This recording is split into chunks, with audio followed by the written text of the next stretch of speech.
આંતરિક ધમાસાણ જોવા મળી રહ્યું છે। પૂર્વ કોર્પોરેટરની પોસ્ટથી રાજકારણ ગરમાયું છે। હવે પોસ્ટ કરનાર દ્વારા પ્રેસ કોન્ફરન્સ કરવામાં આવી રહી છે। સીધા જ તે તરફ જઈશું।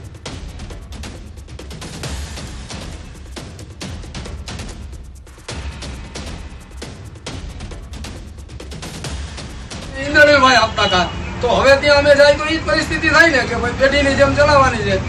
અમે કોઈના માણસ નથી, અમે તો કોંગ્રેસના સૈનિક છીએ।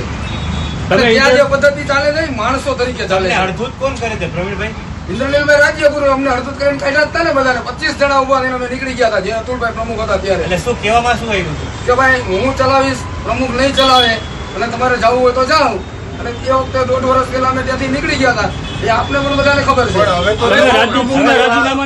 નવા પ્રમુખ આવ્યા તો નવા પ્રમુખની સામે એની કાર્ય પદ્ધતિની સામે અમારો વાંધો છે કે ભાઈ 1 વર્ષથી અમારી માંગણી છે કે કાર્યાલય બદલાવો ત્યાંથી। જો એ ન બદલાવી શકતા હોય તો એને પ્રમુખ પદ ન સંભાળવું જોઈએ। કાર્યાલયનો વાંધો કોને છે? તમને એકને છે? ઘણા લોકોને છે। મારી સાથે તેથી 25 જણા નીકળી ગયા હતા અને હજી આજની તારીખે મારા જેવા સિનિયર કોંગ્રેસીઓ ઘણા બધા કોંગ્રેસ કાર્યાલય જાતા નથી। ઘણા બધા છે। તે વખતે આપને ખબર જ છે બધાને। નામ બોલો। એમને પણ કોંગ્રેસનું કામ કરું તેમાં કાર્યાલયને ને કોંગ્રેસના કામને શું લેવા દેવું? ત્યાં કોંગ્રેસની કોઈ મીટિંગ હોય, ત્યાં રજૂઆત થતી હોય, ત્યાં સૂચના મળતી હોય, એ સૂચનાનો અમે જવાબ આપતા હોય, ગોઠવણી થતી હોય કાંઈ પણ પાર્ટી લેવલે, તો એ અમારી વાત સાંભળે નહીં અને એમ કે ભાઈ જાઓ તમે અહીંથી નીકળી જાઓ, તમારે બોલવાનું નથી થતું। એટલે રાજ્યભાઈ ઇન્દ્રનીલભાઈ કેમ કરે છે? કરતા જ હશે ને, બદલાવતા નથી કાર્યાલય તો એનો મતલબ શું? જ્યારથી રાજદીપભાઈ પ્રમુખ તરીકે આવ્યા ત્યારથી મારી રજૂઆત છે કે કાર્યાલય બદલાવો। અમે ત્યાં નહીં આવી, અમે પણ એક કોંગ્રેસના જવાબદાર સૈનિક છીએ। પડકાર ફેંકો તમારામાં? પડકાર ફેંક્યો નથી, એની કાર્ય પદ્ધતિની સામે અમારો વાંધો છે। પડકાર એટલે તો એનાથી ન કોંગ્રેસ કાર્યાલય બીજો બદલાવી શકાતું હોય તો મારી સીધી માંગણી છે કે એને પ્રમુખ પદ છોડી દેવું જોઈએ। એવો પણ તમારો મેસેજ છે કે આ વખતે કોંગ્રેસને 0 સીટ આવશે? 0 જ આવશે ને। તમે જોવો જ છો બધા જે પરિસ્થિતિ છે એ આખું ગુજરાત જાણે છે, મીડિયા જાણે છે અને લોકો જાણે છે। શું કારણ, શું પરિસ્થિતિ? આપણે રાજકોટનું વાત, બસ આવી બધી પરિસ્થિતિ જૂથવા દો અને ક્યાંય જોવો તમે કોંગ્રેસના કાર્યક્રમ। કોંગ્રેસનું ખાતું જ નહીં ખુલે? ગયા વખતે અમારો એક વોર્ડથી અમે ખાતું ખોલાવ્યું હતું। આ વખતે તો અમને એ પણ શંકા છે કારણ કે મારી સામે બધા નીકળ્યા છે। એમાં ભાજપ સાથે વહીવટ કરી લીધાનો પણ ઉલ્લેખ કરે। કોણ આ ભાજપ સાથે વહીવટ કરે? ભાજપ સાથે વહીવટ તો તમને ખબર હોય તો 34 ને 38 કોર્પોરેટરો હતા। મેયરની બીજી ચૂંટણી આવી ત્યારે કોંગ્રેસના 7 કોર્પોરેટરો ગેરહાજર હતા। 7 કોર્પોરેટરો હતા અને 12 કોર્પોરેટરો 7 કોર્પોરેટરો રજા ઉપર હતા, ન આવ્યા અને કોંગ્રેસના 12 કોર્પોરેટરો ઉભા થઈને ઇન્દ્રનીલભાઈની સૂચનાથી વસરામભાઈ લઈને વયા ગયા હતા। તો આવા જ વહીવટ કરવાનો ક્યાં નહીં ચાલે? એટલે ઇન્દ્રનીલભાઈ બધો વહીવટ કરે જ છે। તે દિવસે હજી ચાલે છે, એમ જ ચાલે। પૈસાનો જો કોંગ્રેસ ચલાવવાની હોય તો ભલે ચલાવે। હવે તમારું સ્ટેન્ડ શું રહેશે? આરએમસીની ચૂંટણી આવે છે, અમારું સ્ટેન્ડ એવું રહેશે કોંગ્રેસ, મારે તો હું તો લડવાનો છું, કોંગ્રેસ મારી જ લડવાનો છું।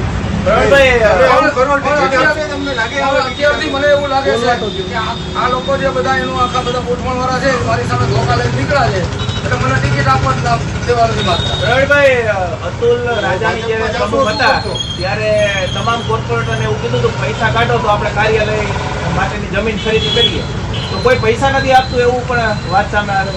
હવે એ તો મને બહુ ખબર નથી, વાત મારી પાસે નથી આવી, પણ મને એટલી ખબર છે કે ભૂતકાળમાં કોંગ્રેસની કાર્યાલય બનાવવા માટે ઘણીવાર પૈસાના ભાડા થયા છે। તો એ ક્યાં?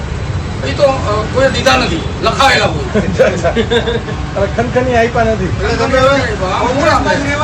કોંગ્રેસ ટિકિટ નહીં આપે તો કોંગ્રેસ ટિકિટ નહીં આપે એ તો પછીની વાત છે, તો પછી મારે શું સ્ટેન્ડ લેવું? રાજદીપભાઈ તમારે ક્યારે ફંડ બાબતે વાત થઈ કે કાર્યાલય નવું લેવા માટે થઈને? ના, હું એટલો શક્તિશાળી નથી કે હું ફંડ આપી શકું। ઓકે, એટલે હું વાત ના કરું। પ્રવીણભાઈ, પણ અત્યાર સુધીના જેટલા પ્રમુખ આવ્યા, કુંવરજીભાઈ આવ્યા, હેમાંગભાઈ આવ્યા, બધા પોતાની કાર્યાલય ચલાવતા હતા। મહેશભાઈ આવ્યા, બધા પોતાની કાર્યાલય ચલાવતા હતા। રાજદીપભાઈનું પોતાનું અલગ, હા, ભાડે લઈને ન લાવવું જોઈએ, પક્ષનું હોવું જોઈએ, હોય તો પૈસા હોય તો લઈ, પણ કાર્યાલય ભાડે મળે છે ને અત્યાર સુધી ભાડાના કાર્યાલય ચાલ્યા છે ને। એટલે ટિકિટ છાપવા તમે કીધું ધોકા લઈને, ઓમ ધોકા લઈને નીકળે છે? આ બધા સાથે મિત્રો નીકળ્યા છે, જે એ લોકોનું આખું જે જૂથ છે ઇન્દ્રનીલભાઈનું જે જૂથ, એટલે તો કાર્યાલય નથી કરતા, અમે કાર્યાલય ન જઈ શકીએ। ટિકિટ હા, ટિકિટ કાપવા માટે। ભવિષ્યમાં બીજા પક્ષમાં જશો શું લાગે છે? ના અત્યારે તો હું ક્યાંય જવાનો નથી. કોંગ્રેસમાંથી મારી માંગણી છે, હું કોંગ્રેસમાંથી જ લડવાનો છું. પ્રવીણભાઈ, તમે કીધું ચૂંટણી લડવી છે એ કન્ફર્મ છે. કન્ફર્મ છે, ચૂંટણી લડવી છે એ કન્ફર્મ છે. કોંગ્રેસ ટિકિટ નહીં આપે તો પ્રવીણભાઈ ચૂંટણી ચૂંટણી લડવાની લડીશ. ગમે એમાંથી પછી લડશો. એ પછી ની વાત. લડીશ. ટૂંકમાં લડીશ. કોંગ્રેસ નહીં આપે તો કોઈ ચૂંટણી લડીશ. ઓકે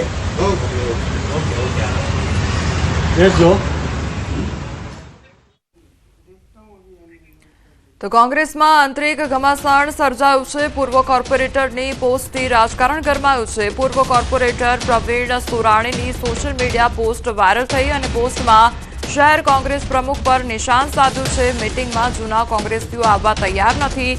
શહેર પ્રમુખને પદ છોડવાની સલાહ આપી તો ઇન્દ્રનીલ રાજ્યગુરુ પર પણ કટાક્ષ કરવામાં આવ્યો છે.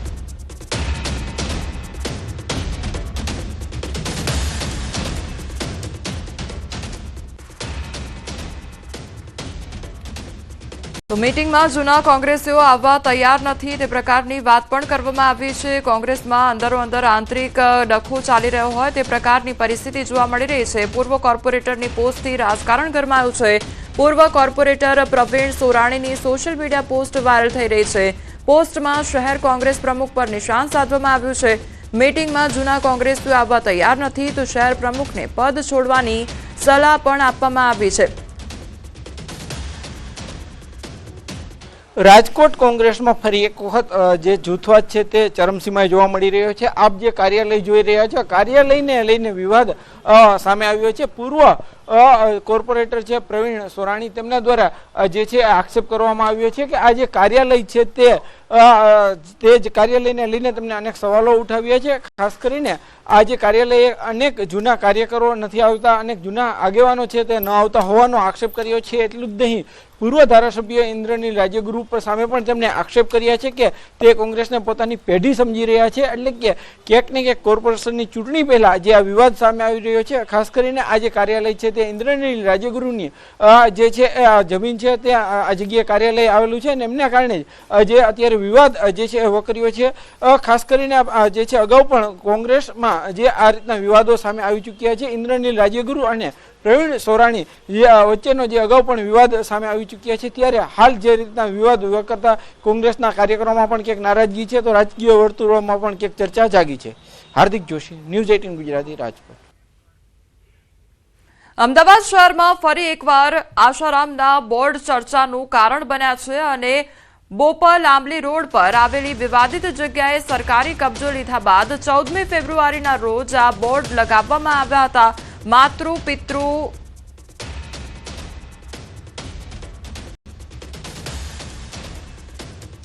તો વિવાદિત જગ્યા પર 14 ફેબ્રુઆરીના જે બોર્ડ છે તે લગાવવામાં આવ્યા છે. જગ્યા પર સરકારી કબજો હોવા છતાં બોર્ડ લાગ્યા છે. માતૃ પિતૃ દિવસના સંદેશ સાથે બોર્ડ લગાવવામાં આવ્યા છે. ત્યારે અમદાવાદ શહેરમાં ફરી એકવાર આશારામના બોર્ડ ચર્ચાનું કારણ બન્યા છે. બોપલ આંબલી રોડ પર આવેલી વિવાદિત જગ્યાએ સરકારી કબજો લીધા બાદ 14મી ફેબ્રુઆરીના રોજ આ બોર્ડ લગાવવામાં આવ્યા હતા.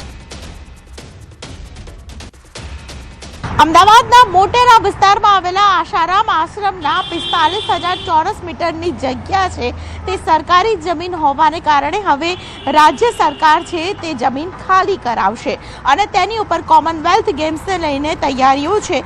તેના ભાગરૂપે ખાસ કરીને અલગ અલગ સ્પોર્ટ્સ કોમ્પ્લેક્સ બનાવવાની વાત છે. પરંતુ તે વચ્ચે આપ જોઈ રહ્યા છો અમદાવાદના બોપલ આંબલી રોડ ઉપર ખાસ કરીને 14મી ફેબ્રુઆરીનો દિવસ એટલે માતૃપિતૃ પૂજનનો દિવસ તેવા બોર્ડ લાગ્યા છે. આ બોર્ડ છે આપ જોઈ રહ્યા છો કે જેમાં આશારામ આશ્રમનો પણ ઉલ્લેખ કરવામાં આવ્યો છે અને સાથે આશારામનો ફોટો પણ અહીં જોવા મળી રહ્યો છે. આ બોર્ડ અમદાવાદના બોપલ આંબલી રોડ પર આવેલા ખાસ કરીને જે બીઆરટીએસ સ્ટેન્ડ છે તેની બરોબર લગોલગ લગાવવામાં આવ્યા છે.